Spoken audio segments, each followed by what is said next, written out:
모든 빚을 갚는 마법의 공식은 청구서를 받았을 때 그 액수만큼의 돈이 들어오리라 생각하며 미리 감사하는 것이다. 이러한 아이디어는 점차 잠재의식에 스며든다. 세상에 유일하게 존재하는 무용의 힘은 바로 생각이다. 생각은 눈에 보이지 않는 보물창고에서 유형의 불을 창조해낸다. 부자처럼 생각하면 부가 따를 것이고, 가난하다고 생각하면 궁핍한 삶을 살 것이다. 잠재의식은 은행과 같다. 당장은 필요하거나 원하는 것을 살 돈이 없더라도 마음속에 은행이 있고 차고 넘칠 정도로 무한한 돈이 준비되어 있다는 것을 깨달아라. 성공을 내가 마땅히 가질 권리라고 믿고 받아들여라. 경제적 안정을 얻기 위한 진정한 열쇠는 돈이 들어오면 진심으로 고맙게 여기면서 자유롭고 건설적으로 돈을 사용하는 것이다. 나는 거대한 부를 누릴 자격이 충분히 있는 사람임을 잊지 말라. 드림도 구독자 여러분, 반갑습니다. 끌어당김의 법칙을 시작한 지 벌써 100일을 훌쩍 넘었네요. 저는 7월 중순부터 새로운 직장을 다니고 있으며 현재는 새 직장에서 자리를 잡았고, 끌어당김의 법칙을 계속하면서 삶에 여러 가지 긍정적인 변화가 찾아오고 있습니다. 오늘은 끌어당김의 법칙을 시작하고 나서 저에게 가장 의미있고 중요한 변화 2가지에 대해서 이야기하고자 합니다. 오늘 이야기는 정말로 중요한 내용이니 끝까지 들어주셨으면 좋겠고요. 영상 후반에는 9월 수익 인증도 하도록 하겠습니다. 먼저 첫 번째 변화에 대해서 이야기하도록 하겠습니다. 저는 올해 초까지만 해도 매일같이 야근을 하고 주말 출근을 하는, 직원들을 힘들게 하는 직장 상사 밑에서 고통받는, 매일매일 짜증난다, 열받는다, 화가 난다는 말을 입에 달고 사는 평범한 직장인이었습니다. 저의 정신적, 육체적 건강을 갉아먹던 직장에서 4월 말일을 기준으로 퇴사한 뒤에 이렇게 만족스러운 일상을 지내게 되기까지는 몇 가지의 우여곡절이 있었습니다. 저는 환승이직을 앞두고 있는 상태였기 때문에 5월에 새 직장에 입사하기 전까지는 철저히 쉬고자 했습니다. 그렇게 거의 아무것도 하지 않은 채 집에서 침대에 누워 휴식만을 취하던 도중에 저는 제 인생이 뭔가 단단히 잘못되고 있다는 사실을 느꼈습니다. 저는 성실하고 정직한 편이었고 대학 졸업 후에는 투잡, 쓰리잡을 항상 할 정도로 열심히 일을 했습니다. 하지만 이상하게 돈이 모이지 않았습니다. 돈을 모으기는커녕 이런저런 일로 인해 빚이 생겼죠. 중학생 때 대충 읽었던 시크릿, 유튜브에서 봐왔던 수많은 동기부여 영상들을 다시 찾아보았습니다. 일중독자처럼 주어진 일에만 빠져 지내다가 처음으로 저 자신을 객관적으로 돌아보는 시간을 가진 거죠. 다시 말하지만 저는 참 열심히 일했습니다. 근데 그게 다였어요. 저의 내면에는 항상 뭔가 다른 걸 하고 싶다는 생각이 있었는데 그것이 무엇인 줄도 몰랐습니다. 내면을 들여다보려고도 하지 않았거든요. 왜냐면 저는 항상 해야 할 일이 있었고 꿈 같은 건 사치였거든요. 그런데 모순적으로 언젠가는 나는 꿈을 이룰 거야 하는 생각도 했어요. 무슨 꿈을 꾸는지 정의도 내리지 못하면서요. 이제 와서 생각해보면 꿈을 외면하고 사는 저를 달래기 위한 입바른 소리였죠. 이렇게 열심히만 살다가는 평생 일만 하다가 죽을 인생이라는 게 느껴졌습니다. 남을 위한 인생만 살다가 죽을 순 없어 하는 마음에 성공한 사람들이 했던 모든 것을 찾아보니 결국은 모두 생각을 바꾸는 걸로 귀결이 되더군요. 이줘야 본전인데 그 사람들이 하라는 대로 못할 게 무엇인가 싶었습니다. 나는 정말 뭘 좋아하는지, 어떤 삶을 살고 싶은지, 얼마를 벌고 싶은지 구체적으로 생각해봤습니다. 말도 안 되는 꿈이나 액수를 생각할 때는 마음속에서는 저항이 일어났지만 이미 부자가 된 사람들이 그 저항을 이겨내야 한다고 했기 때문에 그냥 헛된 꿈 같은 생각이라도 밀고 나가며 저 자신을 탐색했습니다. 그렇게 새롭게 살기를 다짐하고 5월부터 끌어당김의 법칙과 함께 유튜브를 시작하게 되었어요. 당시에 저는 새로운 직장으로의 출근을 며칠 앞두고 있었습니다. 새로운 마음가짐, 새로운 직장, 삶의 변화를 위한 노력들, 뭔가 일이 잘 풀릴 것만 같았죠. 그런데 웬걸요. 출근을 한 지 하루 만에 이건 아니다 싶은 겁니다. 단 하루를 출근했을 뿐인데 비합리적이고 부조리한 것들이 상당히 눈에 띄었습니다. 이건 말도 안 돼. 이전 직장보다 더 최악이야.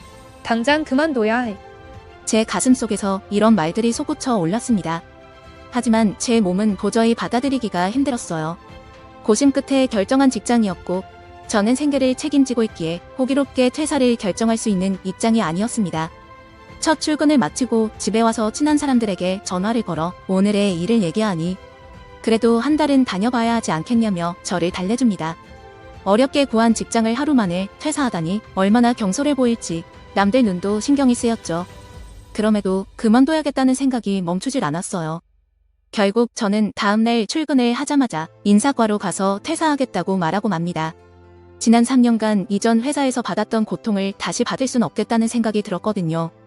그리고 나는 끌어당김의 법칙을 하고 있으니까 이렇게 아니라고 생각이 드는 건 아니기 때문이고 직감을 믿어야 한다고 결론을 내렸습니다. 주변 사람들의 말을 듣지 말고 내면의 소리를 따르라는 말을 실천하려고 했습니다. 퇴사를 하고 어떤 미래가 펼쳐질지 알 수는 없지만 남들 말을 듣고 후회하기보단 내 선택에 책임을 지는 게 낫다고 느꼈고 사지가 멀쩡한데 돈이 없으면 아르바이트라도 하면 된다는 심정으로 그만뒀습니다. 이직한 직장을 호기롭게 그만두고 나서 부업으로 상담을 이어나갔지만 수익 증가가 크지 않았고 3개월 가까이 어디로 가야 할지 새로운 직장을 찾지 못했습니다. 이미 가족들의 생활비와 대출 이자로 3년치 퇴직금은 바닥을 보이고 있었죠. 매일같이 구인구직 사이트에 들어갔지만 모두 이전 직장보다 못한 조건들 뿐이었습니다. 그러다가 한 구인 광고를 발견했는데 여러 가지 조건이 제가 원하는 조건이었습니다. 그런데 이상하게도 몇 개월이나 재공고가 올라온 광고였어요. 사람들이 들어가자마자 퇴사를 하는 것인지 인력이 확충이 안 되는 것인지 그 회사에 대해서는 들은 바도 없고 지인도 없었기에 그 어떤 내부 사정도 알 수 없었지만 퇴직금이 바닥나고 있었으니 더 이상 직장 구하기를 미룰 순 없었습니다. 아르바이트를 할 때 하더라도 조건이 괜찮고 전공과 관련이 있는 이곳에 한번 넣어봐야겠다는 생각으로 이력서를 넣었습니다. 그리고 운이 좋게도 면접에 합격하여 7월부터 출근을 하게 되었고 그 회사가 지금 제가 만족하며 다니고 있는 회사가 되었습니다. 팀원들끼리 일하는 구조이기에 직장 상사와 관련된 스트레스가 적은데 심지어 상사분마저 일을 열정적으로 하고 직원을 사랑하시는 분입니다. 지금까지 다녔던 직장 중에 가장 보수가 좋고 복지가 좋으며 쉬는 날이 많고 공부를 하는데도 적극적으로 배려를 해주시기에 내후년쯤 대학원을 갈 계획으로 이 회사를 다니고 있습니다. 집에서 직장까지의 거리가 먼 편임에도 불구하고 출근을 할 때 하나도 부담이 되지가 않고 직장이 너무 좋습니다. 직장에 어느 정도 적응을 하고 나서 돌이켜보니 제가 바래왔던 직장을 다니고 있더라고요. 분명히 시련과 고민의 현실에 빠져 있다고 느꼈는데 포기하지 않으니 어느새 원하던 길로 와 있던 것입니다. 이것이 끌어당김의 법칙이구나 하는 생각이 들었습니다. 안 될 것 같은데 됩니다. 그런데 그게 이루어지기 전에 강한 시련이 먼저 옵니다. 너 진짜로 그걸 원해? 너 정말로 될 거라고 생각해? 그만큼 너 자신을 믿어? 다른 사람들 말에 안 휘둘릴 자신 있어? 남들 다 아니라 하는데도 네 직감 믿을 수 있어? 이런 내면의 질문에 모두 답을 내릴 수 있을 때 원하던 게 갑자기 나타납니다. 전혀 생각지 못했던 방법으로, 그러나 원하던 모습으로. 그러니 만약 지금 성공을 바라는 분들, 꿈을 이루길 바라는 분들이 계시다면 힘들어도 끝까지 밀고 나가세요. 지금 힘들다면 그 다음은 이루어진다는 뜻입니다. 그리고 두 번째 변화는 추석 때 있었는데요. 이건 정말 제가 생각해도 황당한 변화입니다. 바로 부업 상담이나 직장 수입 외에도 생각지 못했던 하나의 수익이 생긴 것인데요. 열심히 사는 저를 좋게 봐주신 친척분께서 갑자기 저에게 투자를 해주겠다고 선언하셨습니다. 돈을 모으기 위해서는 투자를 해야 하니 투자 공부를 하고 투자를 시작할 수 있도록 4년 동안 한 달에 50에서 60만 원가량을 지원해 주시기로 하셨습니다. 4년 동안 한 달에 50만 원이라고 해도 2,400만 원입니다. 어떻게 이런 일이 일어날 수 있을까요? 정말 놀랍고 감사할 따름입니다. 오늘은 끌어당김의 법칙을 시작한 이래 저에게 나타난 가장 큰 변화 두 가지를 공유해 보았습니다. 이제 친척분을 통해 받은 투자금까지 함께 포함하여 9월 수익을 인증해 보도록 할게요. 끌어당김의 법칙 1일차 영상에서 5월 수익이 12만 6,226원이었던 것을 공개했습니다. 9월 전체 수익은 653만 7,252원입니다. 수익은 상담 수익 플러스 투자 받은 금액 플러스 직장 수익을 합친 금액입니다. 9월에는 추석 상여금으로 월급이 조금 더 나왔고 9월에 상담 사업은 부진하였는지 10만 원도 되지 않았습니다. 각 부분에 편차가 있기는 하지만 9월부터 새롭게 투자를 받게 되었으니 감사하는 마음과 긍정적인 마음으로 끌어당김의 법칙을 계속 해나가 보려고 합니다. 끌어당김의 법칙 6개월 만에 첫 달 수익에 비해 51.7배를 달성하는 변화를 보였네요. 모두 응원해주시는 분들 덕분입니다.